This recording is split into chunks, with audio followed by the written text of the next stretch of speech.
Hello everyone, welcome to my YouTube channel. If you are new, my name is Alissa and welcome to my YouTube channel. Now is the perfect time to be joining us because I am filming a Q&A for you. So if you're not following me on Instagram, do follow me. It's at Alissa Daisy. I put up a question and answer box on there so you guys could ask me questions. I also did a anonymous one as well. So I've got a mix. I've got some from Instagram and then also obviously I've picked up from the anonymous app. There's literally so many and some of them are so strange, not gonna lie, but yeah, I thought that we could just sit down and I could answer some of your questions so you can get to know me better. I've done one Q&A before, but it was a get to know me tag, so I thought it'd be nice for you guys to actually ask me the questions this time. So yeah, I'm looking forward to answering your questions and yeah, and you guys getting to know me. So I hope you enjoy this video, and if you do enjoy it, please do make sure that you give it a like and subscribe to my channel. Thank you for watching. Mwah. So the first question, I'm literally just gonna go for the first box. Okay, we're going straight in with a juicy question. How much do you get paid to ring girl? Well. Let's just say it's not as much as people think. Like, I think some people literally think it's thousands, which it obviously isn't, but we get paid very, very well. I've got no complaints whatsoever, and considering it is such a fun and easy job, there's no complaints. That's all I'm saying. No complaints whatsoever. But obviously, I will say it's not enough to make a living though, that's for sure. So obviously you have to have other stuff going on as well. But anyway, we get paid well. We get paid well. The next question I'm going to answer is, when are you getting married? Which I am so pleased that someone asked me a wedding question because it makes me so happy and so excited. I cannot wait to get married. So the wedding is booked. We've paid a lot of money already. It is officially happening, but it's not booked until May 2025. Now, a lot of people when I tell them that are like, oh, that's ages away. But there are many reasons why we're waiting until 2025. First of all, I've just turned 24 and Bobby is 21. So we have got no time restrictions whatsoever. There is literally no need to rush it.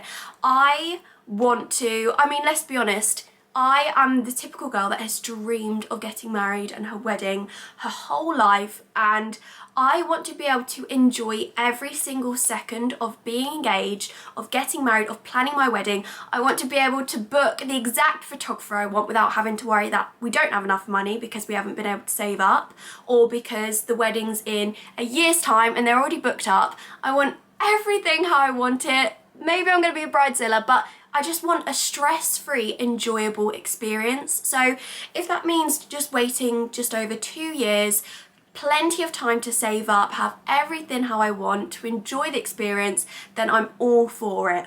Also, I know life doesn't really always happen according to plan, but personally, like, our plan is once we are married, I think we will want to start trying for a baby. And then I will probably want to have babies close together. So basically what I'm saying is I want to get married and start a family and have loads of babies, which is so exciting. But with that probably means that I won't be able to do everything that I do now so much with ring girling and dressing up as Disney princesses.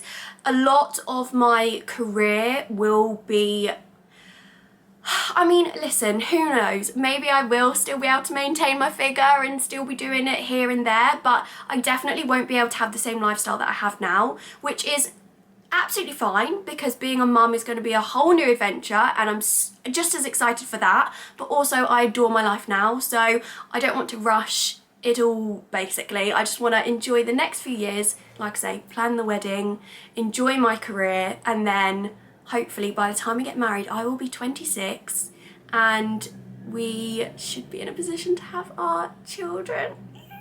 So yeah, it's so exciting. But yeah, they're just a few of the reasons.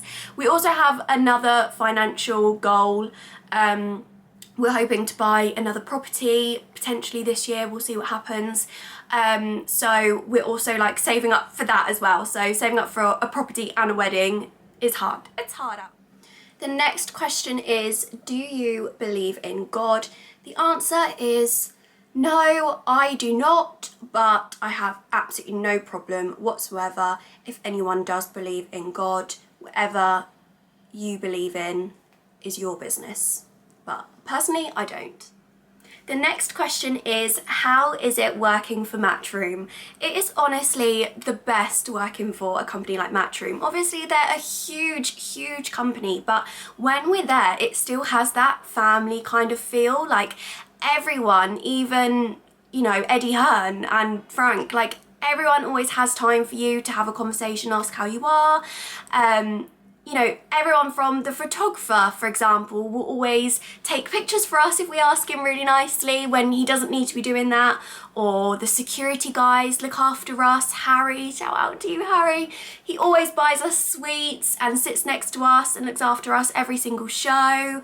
If we ask for tickets for our family or for Bobby to come watch the show, then it's easily sorted for us. Like honestly, it's such an incredible company to work for. I absolutely love it. The next question is, how many kids do you want to have? Hundreds, loads. I guess in short, as many as we can afford. I honestly cannot wait to be a mum. I grew up in a family, well, I've got 2 older brothers, I've got 2 younger sisters, I've also got a half brother, so I grew up in a really big family and I absolutely adored it. And Bobby is one of 4 siblings as well, so we both absolutely have like the same family values and morals. And listen, I want to be able to have Christmas get-togethers in the future and just be surrounded by my big family and my grandkids. And yeah, so I would say 3 minimum, and then after that, as many as we can afford, really. You know, if we're millionaires and we've got a 10-bedroom house, then I'll have 10. The next question is, when was the last time you cried? What a strange random question. Do you know what? I actually was crying yesterday because I was on TikTok and I was watching videos about like wedding speeches and stuff, and it made me cry. But the last time I cried because I was sad or upset, angry, or whatever, I cannot remember. I literally cannot remember the last time, which I'm so blessed to just be so happy at the moment. Like I've got no reason to be sad or cry whatsoever. But in regards to crying because of like something that I've watched on TV, or I've seen something like sad that's not obviously about myself, or, you know, like a sad film or something emotional like a TikTok, whatever, I will cry like at the drop of a hat. Oh, and I was crying at my book as well the other day. I was reading, I just finished it actually, the Colleen Hoover book Without Merit. That made me cry as well. Like, okay, so actually thinking about it, I cry all the time, but not because I'm going through anything. Okay, I'm gonna flick to my Instagram questions and just answer a few of those. There's a lot of questions in this. I've just realised how many questions are ring girl based, but Danielle Candice asked me, how did you get into being a ring girl, modelling and grid girl and get repeat business? That's a good question. So, growing up, I was a dancer. I did so many dance. I did ballet, tap, jazz, and then I did musical theatre. So I was always a performer growing up, and then when I was about 16, I think, my mum kind of said that I should really do a bit of modelling, just kind of like, so it's all kind of well-rounded, I guess. And it was actually my mum that saw an advertisement for Miss Cambridgeshire competition. So I entered that and ended up going to the Miss England final, and that was when I was 17. And that just kind of kick-started everything. Obviously, at 17, I was one of the youngest Miss England finalists. Like, some of the girls were obviously, you know, late 20s, and they all had different careers. And I remember one of the girls was a ring girl, and she was signed to one of the agencies I'm signed with now, SBJ Management. And I remember just obviously meeting all these girls and seeing all these amazing things that they were doing, and it just opened my eyes to this whole new world basically. So I applied for a few agencies, and the first agency I worked with was SBJ Management. And I remember my first ring girl job with them was, I mean, my agent Sarah, she took a complete gamble. I think she just trusted that I had stage experience and whatnot. But she put me on my first job. We were flown to Germany to ring girl for Team Sauerland. They're now Wasserman Boxing. And they're also involved with Misfits. But yeah, they flew us to Germany to do their show, and I had the best weekend ever there. Yeah, we had the most fun experience. So that just kind of is where it all started. And then obviously I met more girls in the industry who were with different agencies, and to be honest, with this kind of work, the more agencies you're with, the better chance of getting work, because obviously, you know, not one agency is going to give you enough work, you know, 24/7. So yeah, I mean, I do my grid girl work through an agency called MCG Management. So if you're interested in that, have a look at them. I would definitely recommend SBJ Management as well for ring girling. So yeah, that's how it all kind of came about.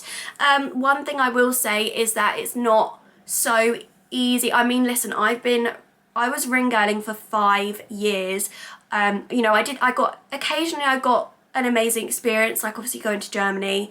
But most of the shows I did do were, you know, not so good money as I'm on now, and just kind of like ultra white collar boxing, just charity fundraisers and stuff. I did a lot of shows like that, just kind of working my way up, and just kind of, I guess, proving to my agent that I'm like loyal and I'm hardworking and I'm committed to it. And then, you know, fast forward 5 years, I got my chance to do a Matchroom boxing show, which was always my ultimate dream. And yeah, the rest is history now. Obviously I'm a regular Matchroom ring girl, so yeah. The next question is one that I'm sure I get without fail every time I do a Q&A. OnlyFans, question mark. Personally, I've got no issue with anyone doing OnlyFans, but it's just not something that you will ever see from me. Yeah, I have no need to do that. I don't have any interest in it. And let's just say as well, let me just point out the fact that I own a business in children's entertainment, so I'm not sure my clients would be happy if they stumbled across that, you know what I'm saying. Next question I'm going to answer is, what is your ultimate goal? I mean, this is quite a big question, like, ultimate goal. Like, I'm the type of person who always has goals, but yeah, I mean, being a ring girl for Matchroom Boxing was always a huge dream of mine. So I'm literally living one of my biggest goals. I own my own business, which is obviously another huge thing. And, you know, I'm getting married. I'm hopefully going to have a family in the future. That's another big goal of mine.